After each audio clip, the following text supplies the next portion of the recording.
Time now for the Venezia's recruiting roundup. You need good za. Go to Venezia's, and they have great food. Jordan Ham, as always, recruiting insider, inside and out, knows all, tells all.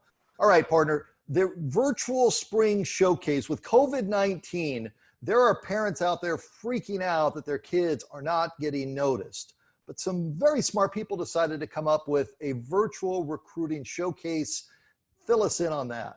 Yeah, just to give some context, this week, just about the past 2 years, they've had a bunch of teams come together, 4 or 5 every night over the course of 4 or 5 nights. And that brought so many college coaches into the state. You know, it was like shooting fish in a barrel. There were just so many prospects, and you didn't have to drive all around the valley. Obviously, that can't happen. So a lot of these schools decided on their given day, they would still tweet out a bunch of tape of their guys, give more information on guys, and certainly making do with what they can, but definitely a creative idea to try to get some eyeballs on some of these players. A lot of coaches are wanting to make sure they do their due diligence.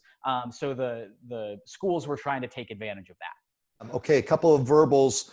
Let's get over on the quarterback side. Will Haskell, Ironwood High School, has been getting it done on the field. This guy doesn't make many mistakes, Jordan. That's what I've heard and seen about him. Yeah, the impressive thing about him is as a sophomore when he was the starter, he had 4 interceptions.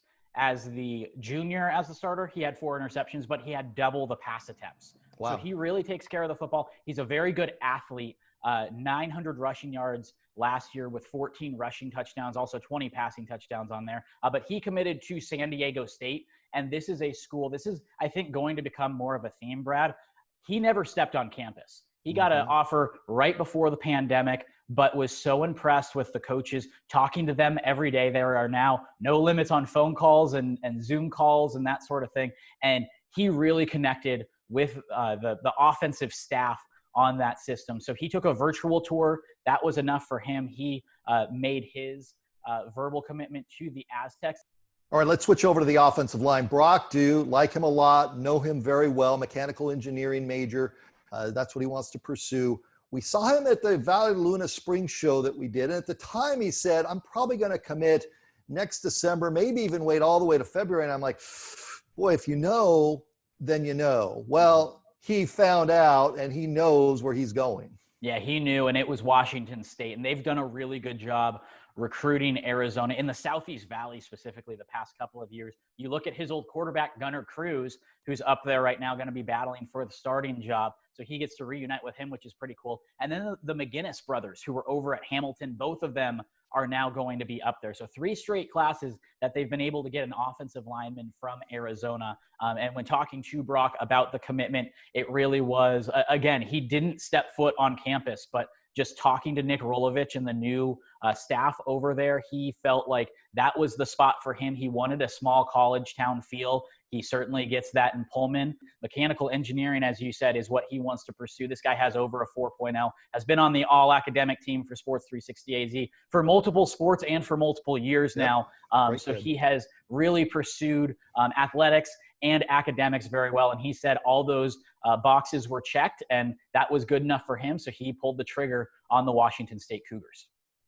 All right, let's switch over to the Power 5 offers. That Anthony Franklin, the first thing that jumps out at me on him is GPA 4.6. You're going to have lots of options with 4.6. And add to that, he can flat out play up at Pinnacle.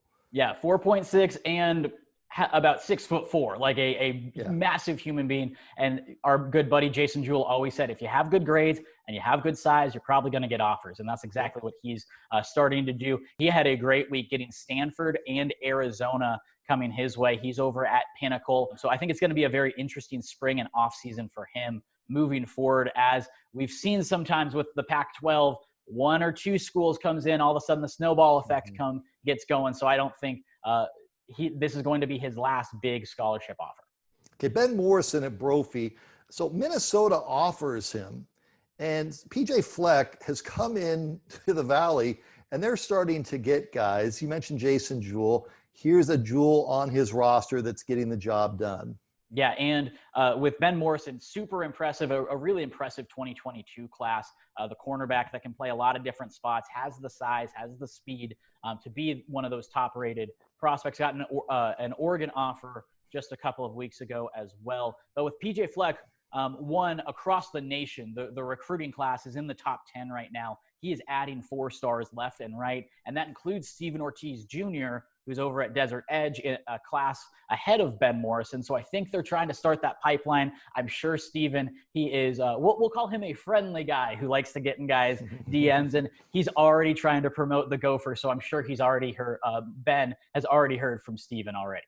Okay, the class of 2023, these are freshmen right now, and there's already starting to be a little bit of momentum pushed out on the 2023 kids. Let's start over with Cole Martin at Hamilton. Yeah, this is a guy that played so much football for Mike Zdebski as a freshman. He adds offers from Texas and USC. Those are his first 2 Power 5 offers.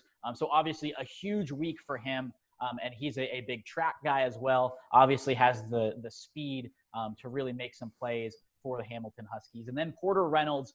We've heard so much about Trey Reynolds from Queen Creek. This is Porter, Trey's younger brother, but he's already played a lot for Queen Creek as well. He adds his first offer from Washington State. And I was actually catching up with Trey last week. I asked about Porter, and he just lit up. And he was so excited. And this was right before the offer came in. But he's like, he is killing it. I get on him, but, you know, he takes it the right way. He's already so much further ahead than I am. And then roughly an hour later, I see Porter adds his first offer from Washington State. There's Jordan Ham. And every week he drops knowledge, and lots of it, on the Venezia's Recruiting Roundup.